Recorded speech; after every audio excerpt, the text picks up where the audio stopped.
From desperation to Thanksgiving, all our talk of harvests, of reaping what you sow, of seasons, isn't just for poetry. But don't get me started about the time change. It's the time of year that strikes fear into a riding instructor's heart. The first chilly mornings bring a spring to the horse's steps. The sharp winds swirl ghost into every corner. Each movement a possible leap waiting for the horse between your legs. And just when we started to breathe into the new normal, they go and change the time. The horses don't know we're an hour off. They didn't get the memo.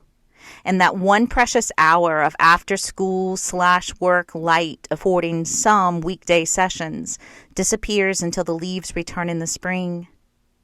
But still, I am so wholly thankful for this land and for these horses, and the way the 200-year-old house at Lavender Hill catches the light. They made things to last when this farm was built, and we're still hanging on. A fallow field. In my dreams, we lose more horses, and I wake to worrying about telling the people who donated horse blankets that we no longer need them. The reality of the horses still standing rings clear like a bell, like a splash of cool well water on my eyes. I dry my face off and dress early for the guy who is delivering wrapped big rounds of hay, and I realize that I've spent most of my life preparing arguments in my defense for crimes that I've never committed. My grandfather killed a man and was acquitted. If he hadn't been smiling in that photograph I found in the New Yorker, I wouldn't be here. But if I hadn't gone looking for him, I never would have known. That's the way our stories work, molded like clay from the past. But it's easy to forget that the way forward isn't written yet. It lies fallow like the winter fields, fertilized with excrement and seeded by our choices.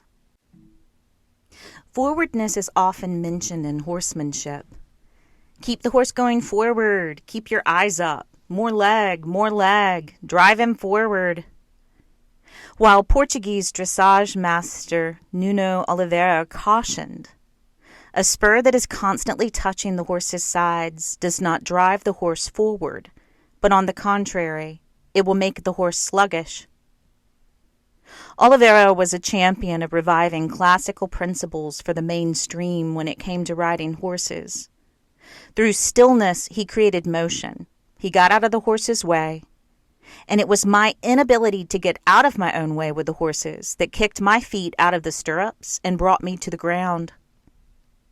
Walking forward to the horse as it stands in the field, I extend an invitation. I reach my hands out and offer some use to the exchange. It's hard to do that from the saddle, and that's why so much of my work with humans and horses is based on the ground. The privilege of riding means that we must first show up and work on ourselves. The horse is just fine being a horse without us. The same is true for life. The next moment will happen without my force, but if I consciously move forward with an invitation, I can change the habits of the stories that make me and be ready to receive a new script, a new gift, a new exchange based on mutual understanding. The new farm shows me the value of this daily.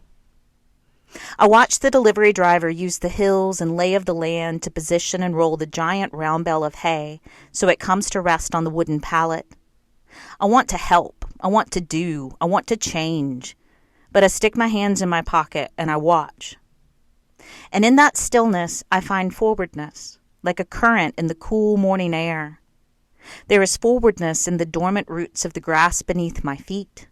There is forwardness in the sun's slow creep above the trees. There is forwardness in the way the horses behind me stand still at the fence line and watch me wait. You can't get there from here. There's this thing we do with the horses called standing still and present. Our tools come from so many places that I forget their attribution. I think the idea came from Warwick Schiller.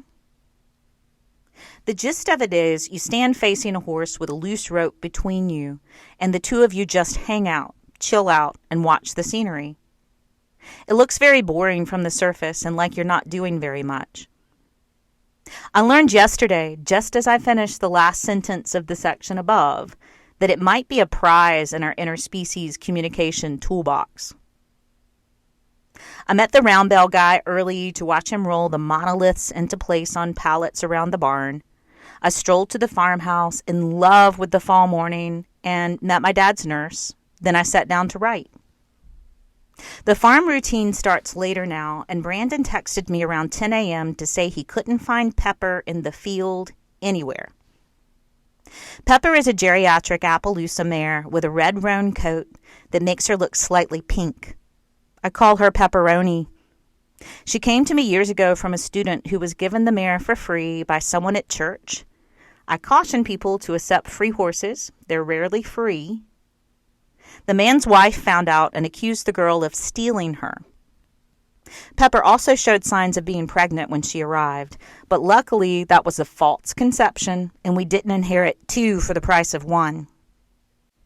The student soon left the mare in our care and moved on to other things. Pepper became our potentially stolen horse, but no one has shown up to claim her for 15 years. The field Pepper resides in with her 6 friends is not large, and I had passed her buddies several times that morning. They stared at me from the fence line. I wrote about them in the previous section with their poetic watching, and that's before I received the text from Brandon. The horses weren't distressed. They didn't act like one of their friends was missing, and I hadn't counted heads. I found Brandon in the lower meadow, accessible from the upper field through a line of trees. He paced frantically. Pepper was nowhere in sight. He and I ducked through the vines and brambles of the woods bordering the creek. We had such little time to find a new farm, purchase it, move, and get settled in, that rebuilding the fence lines is a continual work in progress. In an ideal world, we would have rebuilt the fences before moving horses to their new home. I found a few places that Pepper could have stepped over the fence and escaped. The creek flows like a small river, and the banks are steep and treacherous. I peered over the edge, hoping I wouldn't find her lifeless at the bottom. I sent Brandon back to the house to alert my mother and Christopher. We needed more hands and eyes. The woods were silent and smelled damp and alive. I followed the line of the creek and paused here and there to listen. My body felt numb and cold, the familiar sense of terror that waits all the time below the surface of my thoughts. "Pepper, show me where you're hiding," I prayed. And then I saw her on the opposite bank, the water between us. She paced calmly, trying to find her way back across. She'd worn the long grass down to a smooth carpet. I waded across the water deep as my calf and scrambled up the bank to stand beside her. I called out to the others and waited. However she managed to get across, Pepper waited for us on the border of a 120-acre field fenced for cows. The field was ringed in forest. We needed to find a way out, and Brandon waded across and slipped a halter onto Pepper's face. She danced around on the lead rope. "Stand still and be with her," I said, and left them there to follow the creek in both directions. The neighbor's field stretched endlessly, bright green in the slanting fall light. I would have made my way there, too, if I were a horse. I walked until I could no longer see or hear Brandon and Pepper. No matter how we marched out, it would have to be over the creek. Retracing my steps, I walked in the other direction toward the road, the silty soil soft against my wet boots. Reeds and lamb's ears grew throughout the floodplain, soft leaves and hollow tubes. I approached the neighbor's house, their backyard leading up a sharp hill that could potentially lead to the road. We could walk her out by the road, I thought, but I stopped short at a deep irrigation trench, invisible until I was at the edge of it. That blocked the way forward. Pepper was effectively trapped on an inland island. We tried many approaches to the creek. Our Our shoes were already wet, and Pepper must have forded it during the night, but the way down was too sharp or the way up was too slick. She'd stopped short and refused to take a step. Christopher motioned to a sandbank leading to an opposite sandbank. Pepper walked willingly down it and into the water, her hooves sloshing with Brandon's boots behind me as we crossed. As Christopher rushed off to find tools to cut the fence so we could lead Pepper back to safety, Pepper danced around Brandon. "Be loose with your body and rope," I said. "She's using your resistance to create more tension." We all breathed in relief as we crested the hill towards the barn. Standing still and present played out again later as I worked on building fence and Brandon worked with my client nearby in the field. Penny was tense and moving, the day strange and irregular. I took the rope and I faced Penny, offering nothing while I waited for her to be still and come back to the moment with me. As Penny calmed, it struck me then that standing still and present isn't a technique we practice with the horses. It's the only way through anything that's gone wrong. You can't get there from here, not by force. You wait, you breathe, and you let the ground tell you when to move again. Harvest work. All of our talk of harvests, of reaping what you sow, of seasons, it isn't just for poetry. It's about showing up in the field day after day, even when you've lost count of the fences that need mending. It's stillness before motion and waiting for the timing to step ahead into forwardness. This farm was saved by people who understand that growth and progress are two separate animals. It was saved by people who believe that there is value in standing still beside an old horse until the ground tells you when to move again. It was saved by people who find redemption in mud and wire cutters and morning chores. As we move into winter, our farm's work circles back to the beginning, keeping the herd safe by repairing what's been strained and trusting that what we've planted through exhaustion and grace will keep taking root. If you've been following our story, you already know what this land is teaching us.